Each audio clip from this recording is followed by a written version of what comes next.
Before we talk about ARCH and GARCH models, I would like to give a short erratum concerning the lecture testing for ARCH effects. So sometimes when you read a scientific paper or so, then a couple of weeks later you see like an update and it's called erratum. So if there's a small error or a typo or so in the manuscript, they basically suggest a correction of that. And so I recognized that in our lecture concerning testing for ARCH effects, there was a small typo, and this is what I would like to correct now. So once again, what's the purpose of this test, of the so-called ARCH, of testing for ARCH effects? So once again, let's say we have here the time dimension, and here we have our return distribution, and we see that our returns look like this. So we have periods of low volatility or low uncertainty, and then periods of high volatility, which is so-called volatility clustering. If you see the stock H&M, this fashion company, the Swedish fashion company, you see very clear patterns. You see returns of 0.3, 0.2%, 0.5% over, and you have this return distribution over a prolonged time period, and then all of a sudden you have returns of 8% or minus 7% or 12%. So you have these periods where you have very low return or very low returns and very low uncertainty, and you have periods where the uncertainty suddenly increases and it remains uncertain for a certain time period until it decreases again. What you also know from financial markets, that when stock markets are falling, volatility is rising, right? So the volatility rises. We have a higher state of volatility when stock prices fall as compared to, or as opposed to, when they rise, which is the stylized effect of financial markets. So, and this ARCH-LM test, which we use for testing if we have actually this kind of pattern in our data series, this is what we would like to talk about. Because sometimes we cannot say with certainty that we actually have this kind of effects in the data. We have to test for it.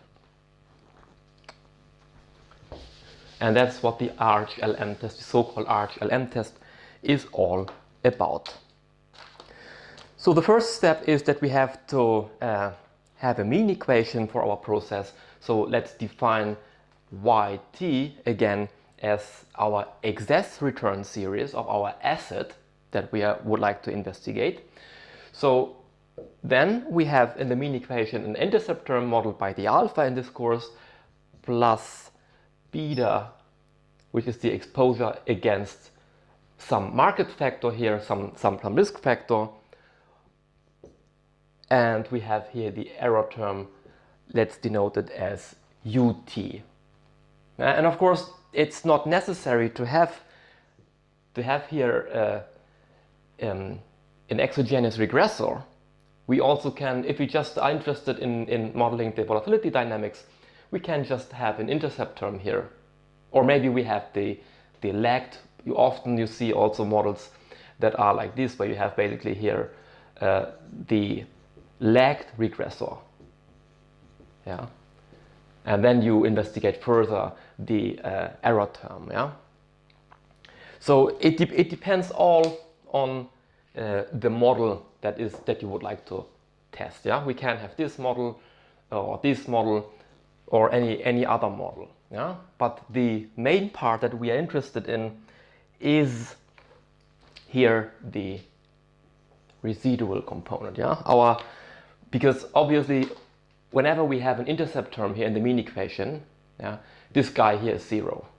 The expectation, the sample average of the error term of the residual is by construction 0. And this is what we need for modeling the second moment. For modeling the volatility, we need to ensure that this guy is 0. But how we achieve that if we now have just an intercept term or a regressor or maybe the lagged excess return of that asset, it depends on what we are interested to investigate. Okay. So in this case, let's just operate with this equation here, and we know if we have it in matrix notation that we have already defined, we have a vector, a t by 1 vector y, and we have our x matrix, which is a t by 2 matrix, consisting of a vector of ones and the vector of excess returns of our market factor here, for instance, times the parameter vector beta, which is a 2 by 1 vector because we have here obviously two parameters, and our residual vector, which is also a t by 1 vector, which must be congruent, of course, with our vector on the left hand side. Yeah? So again, let's define our matrix. Our x matrix has a vector of ones in the first column, when we have the vector of excess returns denoted as x. X1 is the excess return at time t is 1, x2 is the excess return of our market factor at time t is 2, and xt is the excess return of our market factor at time capital T. So it's a t by 2 matrix. We have our y matrix is given accordingly. We have the time series, we stack the time series observations of our excess returns, of our assets excess returns into a t by 1 vector. Then we know our beta vector here is then given, it has the alpha hat and it captures the estimated beta hat. If we take now the estimated vector here. And our ut, of course, it has the same dimension. So our u has, of course, it has the first observation of the residual first, then second item is the second observation at t is 2, and here finally we have the observation of the residual at time capital T. It's also a t by 1 vector, and this guy here is a 2 by 1 vector. Simply, so now we have defined everything. We know how to do. We can run the OLS. We have our x transpose x inverted x transpose y. What we get is our beta hat, this guy here, given this data matrices. Given we have estimated our beta hat, we know that our u hat, our vector of estimated residuals, estimated regression residuals, is then given by y minus x times beta hat. Very simple. So this is the first step, obviously. We set up the regression model for the mean equation. We get the estimated residuals. And this is of course, as you already defined, that's a t by 1 vector. Now we have the estimated residuals. And what we do in the second step is, okay, we take the estimated residuals and just square them for each point in time. We square each element in our vector. So what we get is then the squared residuals. We have here the squared residual at time t is 1, the squared residual at time t is 2, and so on. And here finally we have the squared residual at time capital T. So of course it's also a t by 1 vector, like here in our initial example. So let's take this away now. We need some space, of course. So what we do now next is we operate further with our squared residual vector. And obviously it's very simple to do this in MATLAB using a for loop, and how this works out we will also discuss later here in this course. So the third step in this in setting up the test for autocorrelation in the conditional volatility is, so we operate with this equation here. So we regress. We have as a dependent variable the squared estimated residual at time t, and we regress it on a constant captured by this delta 0 plus delta 1 times u hat squared times t minus 1. So we have now the lagged squared residual, yeah, from that mean equation, okay? And we have now delta 2 times u hat squared t minus 2 plus et, now, which is the error term of that regression equation here. So in this model, we assume, or we have a guess that we have an autocorrelation order of 2, yeah, in our conditional volatility function. Yeah? So we have here, we just account for 2 lags. Yeah? That's why we have these two parameters here that we basically are interested in. So obviously, if these 2 parameters here are significant, this indicates that past volatility predicts future volatility. Yeah? Obviously, so this is already our intuition. So the question arises: how many lags do we have to account for in setting up the test or in setting up this regression model? And that's obviously a question.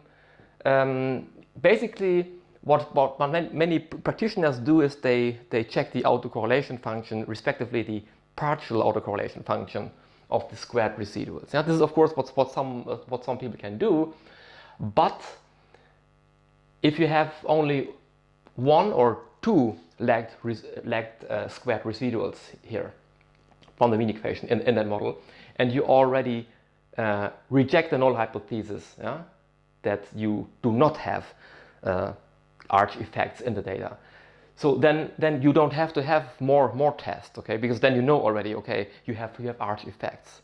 The second step would be then to model these effects. But the first step is you are just interested in testing if you have any arch effects in the data. So, and the rule of thumb is use 5 lags, I would say. Yeah.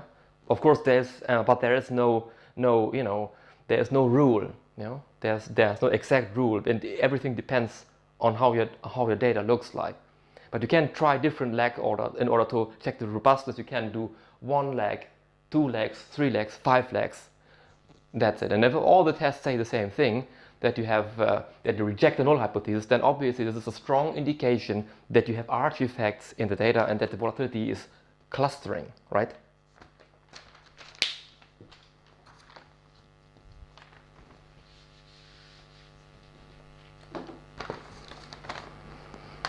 So, and now we have to define our matrices. We have to translate this equation into our standard model. Y is equal with x times beta plus u. We have it.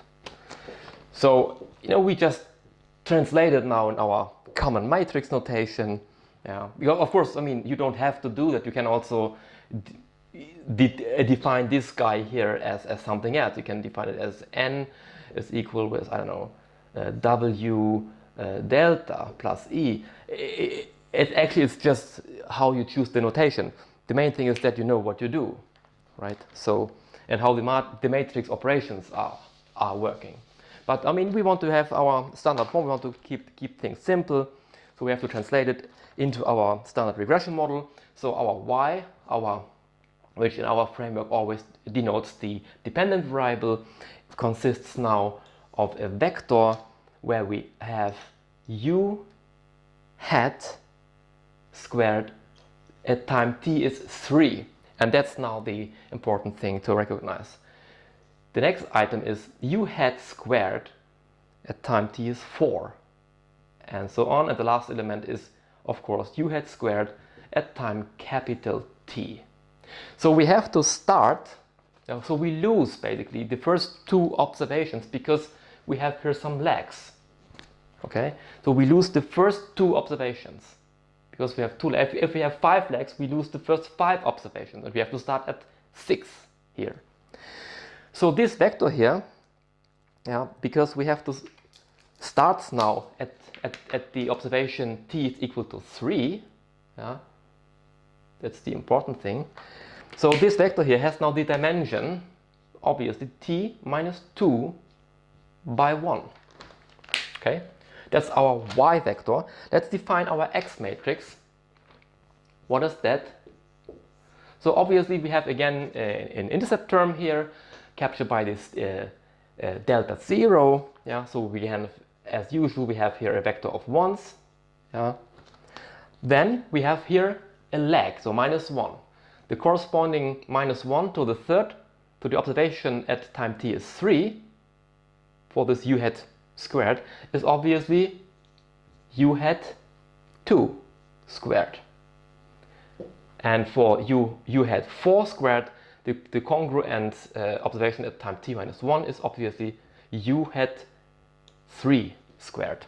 Yeah? And so on. And the last observation is then u hat t minus 1 squared. And the second independent variable is our u hat squared t minus 2. So now we have to lag, obviously, this guy here one more. So the first observation here is for the second regressor is then u hat 1 squared. Yeah? The second observation here for the second row is then u hat 2 squared. Yeah? And here finally the final observation in the last row of the regressor is then u hat t minus 2 squared. Yeah, this is now important to know, yeah, because here we start, we lose 2 observations. Yeah, we start here at time t is 3 in our independent, for our dependent variable, yeah, in this y vector, and we have to lag it by 1. So here we start at time at time t is